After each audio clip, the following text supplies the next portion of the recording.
Hello friends, again welcome to my YouTube channel जिसके अंदर हम एंटिटी के जो भी यूनिट 7 है उसका लास्ट कॉन्सेप्ट, सबसे मोस्ट इम्पोर्टेंट चीज डिस्कस करने वाले हैं, जो कि है आगमन और निगमन विधि। आपके सिलेबस के अंदर आगमन विधि है, आपके सिलेबस के अंदर आगमन विधि है, लेकिन आगमन विधि समझने से पहले हमें निगमन विधि समझनी होगी। निगमन विधि, तब हम आगमन विधि को समझेंगे। निगमन विधि सीधे से कंफ्यूजन बहुत ज्यादा हो जाता है कि इंडक्टिव मेथड कौन सा है, डिडक्टिव मेथड कौन सा है, आगमन विधि कौन सी है, निगमन विधि कौन सी है। सिंपल सा एक रूल बनाया हुआ है मैंने, वही मैं आप लोगों के साथ भी शेयर कर रही हूं। नी से निगमन और नी से नियम। जो चीज नियम यानी कि रूल से उदाहरण की ओर जाए वो निगमन मेथड है, ठीक है। और जो चीज उदाहरण से नियम की तरफ जाए वो आगमन विधि है, ठीक है। क्लियर है बात? मैं दोबारा बोल देती हूँ, दो चीजें हैं, एक तो है आगमन विधि, एक है निगमन विधि। हम दो चीजें हैं, एक तो है आगमन विधि, एक है निगमन विधि। हम निगमन विधि को पकड़ेंगे। निगमन विधि नी से निगमन विधि, नी से नियम, नियम से जो चीज उदाहरण की ओर जाएगी वो निगमन विधि है। तो इसी का उल्टा कर दीजिए, वो हो जाएगा आगमन विधि। आगमन विधि में पहले उदाहरण, उसके बाद में नियम। सपोज कीजिए क्लासरूम में टीचर ने ब्लैक बोर्ड के ऊपर लिखा, बच्चों अपने चारों तरफ देख करके मुझे चीजों के बारे में और उनके नामों के बारे में बताओ। बच्चों ने बताना भी शुरू कर दिया कि हमें नीचे क्या क्या चीजें दिखाई दे रही है। फैन दिखाई दे रहा है, डोर दिखाई दे रही है, चेयर, टेबल। टीचर लिखती गई, चेयर, टेबल, पेन, पेंसिल, ठीक है, बुक्स, ब्लैक बोर्ड। टीचर लिखती गई। अब टीचर ने लास्ट में आके बच्चों को बताया कि बच्चों ये जो भी चीजें हम देख रहे हैं और जिनको हम नाम दे रहे हैं वही नाउन कहलाता है। तो ये मेथड कौन सा हो गया? उदाहरण दिया पहले और फिर उसके बारे में बताया, यानी उसका नियम दिया। तो ये हो गया हमारा आगमन विधि। Okay, understand everyone? क्लियर है? चलिए मैं इसको लाइन टू लाइन रीड कर देती हूँ। आगमन विधि उस विधि को कहते हैं जिसमें विशेष तथ्यों तथा घटनाओं के निरीक्षण तथा विश्लेषण द्वारा सामान्य नियमों अथवा सिद्धांतों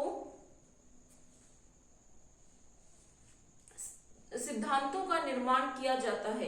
इस विधि में ज्ञात से अज्ञात की ओर, यानी कि फ्रॉम नोन टू अननोन, विशिष्ट से सामान्य की ओर, फ्रॉम पर्टिकुलर टू जनरल, और मूर्त से अमूर्त की ओर, यानी कि कॉन्क्रीट टू एब्स्ट्रैक्ट आइडियाज की ओर बढ़ते हैं। नामक शिक्षण सूत्रों का किया जाता है। दूसरे शब्दों में इस विधि का प्रयोग करते समय शिक्षक बालकों के सामने पहले ही उन्हीं के अनुभव क्षेत्र से विभिन्न शब्दों में इस विधि का प्रयोग करते समय शिक्षक बालकों के सामने पहले ही उन्हीं के अनुभव क्षेत्र से विभिन्न उदाहरणों का प्रस्तुत करते हैं। बाद में उन्हीं से प्रस्तुत किए हुए विशिष्ट उदाहरणों के संबंध में निरीक्षण, परीक्षण तथा ध्यान पूर्वक सोच विचार करके सामान्य नियम अथवा सिद्धांत निकलवाता है। सामान्य नियम अथवा सिद्धांत निकलवाता है। इस प्रकार आगमन विधि में विशिष्ट उदाहरणों तथा बालक को सामान्यीकरण यानी कि जनरलाइजेशन तथा सामान्य नियमों की निकलवाने के लिए प्रोत्साहित किया जाता है। आगमन विधि के शिक्षण क्रम को निम्नलिखित सोपानों में प्रस्तुत किया गया है। अब इसके कौन कौन से सोपान है? प्रेजेंटेशन, एनालिसिस, जनरलाइजेशन और टेस्टिंग। प्रेजेंटेशन,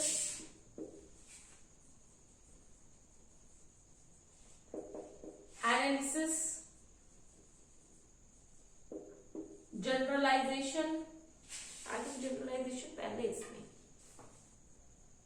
ऐसा ही है, एनालिसिस, जनरलाइजेशन, GENERALIZADADION या ऐसे DION। First presentation, analysis, generalisation, और फोर्थ है हमारा परीक्षण, दैट इज टेस्टिंग। ये इसके कुछ सोपान है, किसके? आगमन विधि के, आगमन विधि के ये कुछ सोपान है। ओके, इस प्रेजेंटेशन में सोपान में बालकों के सामने एक ही प्रकार के अनेक उदाहरण प्रस्तुत किए जाते हैं। जैसे कि जो भी आप आंखों से देख पा रहे चीजें हो उनके नाम लिखिए, तो नाम बता दिए है, लास्ट में कंक्लूजन निकला कि भाई ये नाउन होते हैं। ठीक है, जिस भी वस्तु को हम देख सकते हैं, छू सकते हैं, महसूस कर सकते हैं, वो सभी किसकी क्या कहलाती है? संज्ञा कहलाती है। Hence it is proved। Analysis मतलब इस सोपान में प्रस्तुत किए हुए उदाहरणों का बालकों से निरीक्षण कराया जाता है। सामान्यीकरण यानी कि जनरलाइजेशन, इस सोपान में बालक सामान्य नियम निकालते हैं। इस सोपान में नेक्स्ट है टेस्टिंग। टेस्टिंग में बालक द्वारा निकाले हुए सामान्य नियमों की विभिन्न उदाहरणों द्वारा परिभाषाएं दी जाती हैं। अगला है इंडक्टिव मेथड के गुण। अब इसके गुण क्या है? एक तो सरल से जटिल की ओर जाता है, फ्रॉम नोन टू अननोन जाता है, फ्रॉम कॉन्क्रीट टू एब्स्ट्रैक्ट जाता है, यानी कि आगमन विधि में ज्ञात से अज्ञात की ओर तथा सरल से जटिल की ओर चलकर मृत उदाहरणों द्वारा बालकों में सामान्य नियम निकलवाए जाते हैं। इस विधि में बालक उदाहरणों का विश्लेषण करते हुए सामान्य नियम स्वयं निकाल लेते हैं।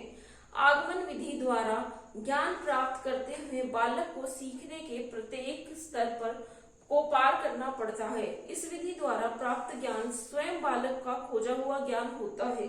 आगमन विधि द्वारा बालकों को नवीन ज्ञान के खोजने का प्रशिक्षण मिलता है। यह विधि व्यवहारिक जीवन के लिए अत्यंत लाभप्रद है।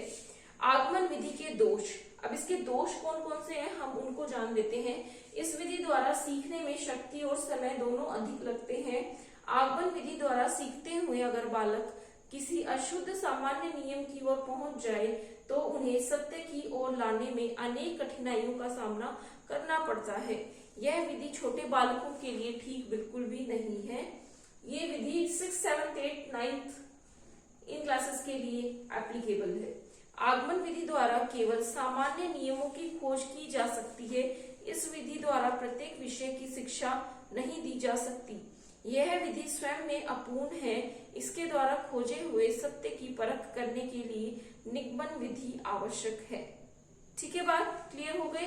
तो इस बुक का, जैसे कि मैंने आपसे प्रॉमिस किया था, ECCE बुक की जो 7 यूनिट है, यूनिट नंबर 7 है, वो मैंने आपको कंप्लीट करवा दी है।